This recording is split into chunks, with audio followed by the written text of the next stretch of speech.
পরিষ্কার হয়ে গেল, সেই বয়ফ্রেন্ডটাই ইনায়ার বাচ্চার বাপ।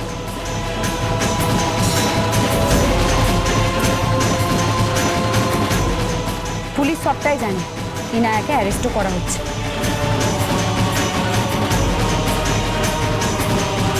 তবে ও প্রেগনেন্ট তো, তাই সমস্ত নিয়মকানুন মেনেই ওকে অ্যারেস্টও করা হবে।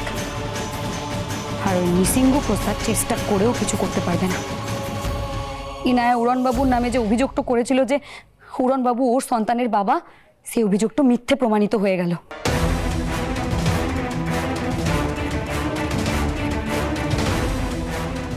উড়নবাবুর আর কোনো বদনামটা হবে না। আর যদি কেউ ওর বদনামটা করতে আসে, তাহলে ওর থোতা মুখ আমি একদম ভোঁতা করে দেব। সরি উড়নবাবু, কিন্তু তোকে নির্দোষ প্রমাণটা না করতে পারলে আমি কিছুতেই বাড়ি ফিরতে পারছিলাম না।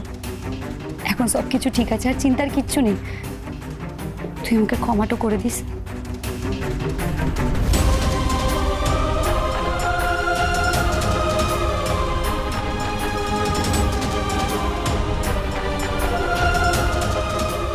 বড়বাবু, তুই মায়ের উপরে এখনো খুব রেগে আছিস, তাই না? বড়বাবু, দয়া করে আর রাগ করে থাকিস না। দাঁড়া, আমি এক্ষুনি মাকে ফোন করছি। এই তো মা, এনে বড়বাবুর সাথে কথাটা বল। বড়বাবু, এই তো নবারুণ। আমি তোমার সঙ্গে কথা বলতে চাই না প্রমিতা। আরে তুমি আমার দিকে একবার তাকাও। মুখ ঘুরিয়ে থাকলে। আচ্ছা, তুমি ফোনটা নিয়ে একটু ওদিকে যাও তো, একটু পাশে এসো একটু।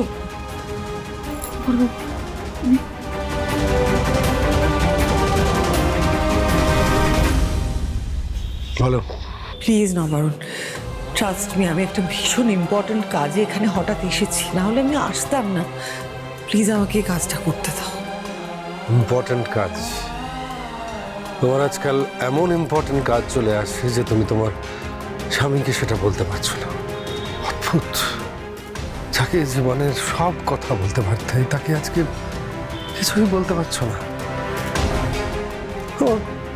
আমার এটা ভেবে আশ্চর্য লাগছে প্রমিতা, যে এতগুলো বছর একসঙ্গে সংসার করার পর আজকে এই বয়সে এসে তুমি এরকম একটা ছলনা করলে।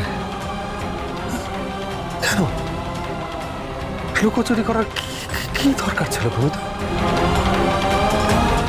না, আমি তোমাকে ক্ষমা করবো না প্রমিতা। সে এখন তুমি আমাকে যতই বোঝানোর চেষ্টা করো না কেন, বা তোমার এই রাঙা এসে যতই ম্যানেজ করার চেষ্টা করুক না কেন, আমি কথা বলবো না।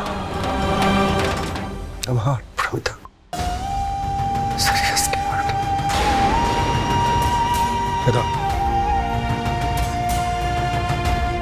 মা, বড়বাবুর একটু মান হয়েছে, তুই চিন্তা করিস না, ঠিক হয়ে যাবে। এখন রাখি, হ্যাঁ?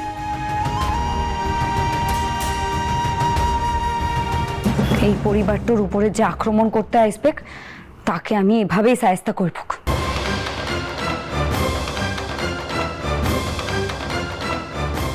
কি রে মেজদাদা বাবু, মেজবু দিদি, তোদের মনে নিশ্চয়ই আর কোনো প্রশ্ন তো নাই? রাঙামতি তীরন্দাজ সোম থেকে রবি প্রতিদিন সন্ধ্যে 7:30টায় স্টার জলসায় ও জিও হটস্টারে।